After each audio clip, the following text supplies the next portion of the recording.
Hello students, आज मैं differentiation का दूसरा वीडियो डाल रही हूँ।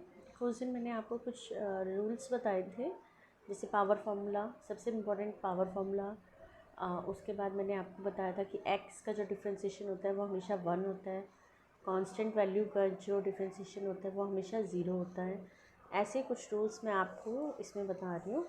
देखो, इसमें ये क्या करना है आप लोगों को, ये जो रूल्स है ना ये याद कर लेना अच्छी तरह से, क्योंकि जो आपके एक पेपर में जो 10 क्वेश्चन आते हैं ना एक एक नंबर वाले, उनमें सिर्फ आपसे फॉर्मूले ही पूछे जाते हैं। मैं प्रीवियस पेपर भी करवाऊंगी, लेकिन पहले सिलेबस करवा के फिर आप, ताकि आप उसको अटैम्प्ट कर सको पेपर को।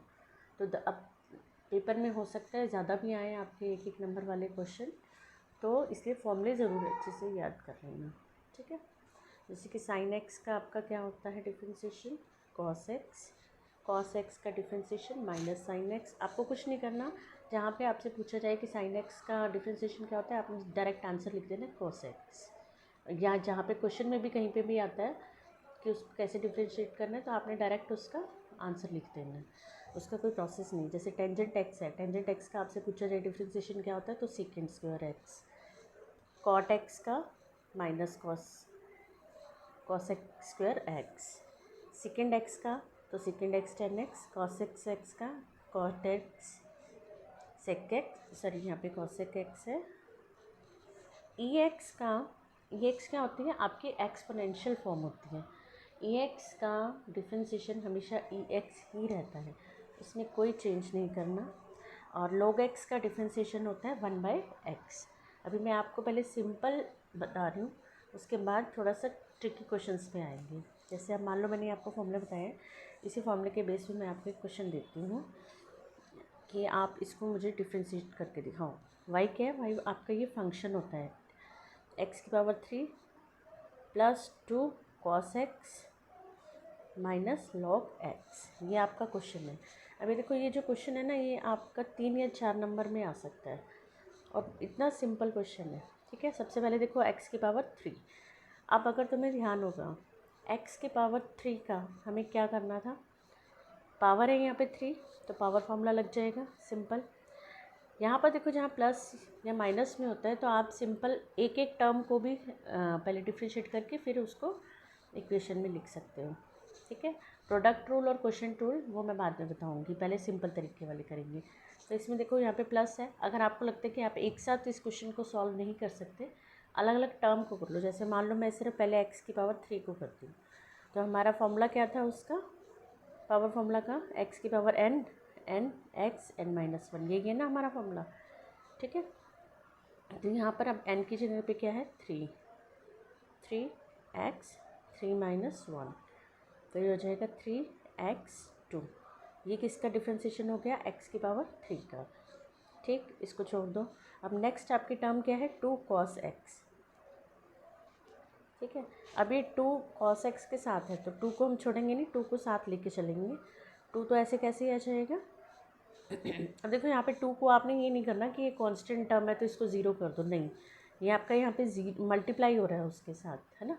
अगर ये होता 2 + cos x, तो 2 की जगह 0 आ जाता और cos x की जगह माइनस sin x आ जाए। लेकिन क्योंकि ये 2 इसी के साथ मल्टीप्लाई हो रहा है, यानी कि cos x के साथ ही है, तो इसको आप कांस्टेंट टर्म नहीं लोगे। 2 ले लिया, और cos x का डिफ्रेंशिएशन मैंने आपको अभी ऊपर बताया क्या होता है, sin x। तो यहाँ पर सिंपल cos x की जगह क्या आ जाएगा आपका, माइनस sin x। ये देखो यहाँ पे मैंने बताया हुआ है, cos x का डिफ्रेंशिएशन हमारा क्या होता है, माइनस sin x। तो कुछ नहीं करना, यहाँ पे आपने cos x की जगह क्या लिख देना, माइनस sin x, ठीक है। अब थर्ड वाला आपका क्या है, log x। अब log x का आपका डिफ्रेंशिएशन क्या होता है, ये आपको मैंने बताया था, log x का डिफ्रेंशिएशन क्या होता है हमारा 1/x। तो आपने यहाँ पे सिंपल लिख देना है 1/x, और कोई इसमें कैलकुलेशन नहीं करनी है। सिर्फ आपने रूल्स याद रखोगे तो आप डायरेक्ट रूल्स या फॉर्मूले कह लो, डायरेक्ट वहाँ फॉर्मूला पुट करोगे और आपका आंसर आ जाएगा। अब देखो हमारा क्वेश्चन क्या था, x³।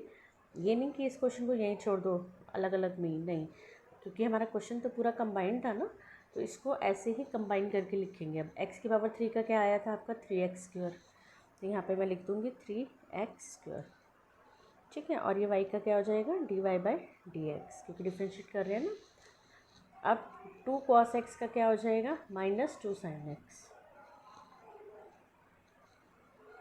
फिर यहाँ पे क्या है, माइनस का साइन है। देखो साइन का ध्यान रखना, यहाँ पर प्लस था लेकिन यहाँ पे अब मैंने माइनस क्यों किया, क्या, क्योंकि जब हमने 2 cos x को डिफ्रेंशिएट किया तो cos x का क्या होता है, माइनस साइन x, तो इसलिए यहाँ पे माइनस आ गया। लेकिन यहाँ पे माइनस है तो माइनस ही लिखोगे, ठीक है। अगर यहाँ पे -1/x होता तो वो माइनस माइनस प्लस हो जाता, बस साइन का थोड़ा ध्यान रखना, ठीक है। माइनस और log x का डिफ्रेंशिएशन क्या था, 1/x, तो डायरेक्ट यहाँ पे 1/x। तो ये जो आया ये मेरा आंसर आया। तो ये देखो, ये 3 या 4 नंबर में अगर क्वेश्चन आता है तो ये कितना इजी क्वेश्चन है, ठीक है। अगर आपको फॉर्मूला याद है तो आप इस क्वेश्चन को इजीली अटेम्प्ट कर सकते हो, ठीक है। नेक्स्ट मैं आपको और क्वेश्चन देखती हूँ करने के लिए।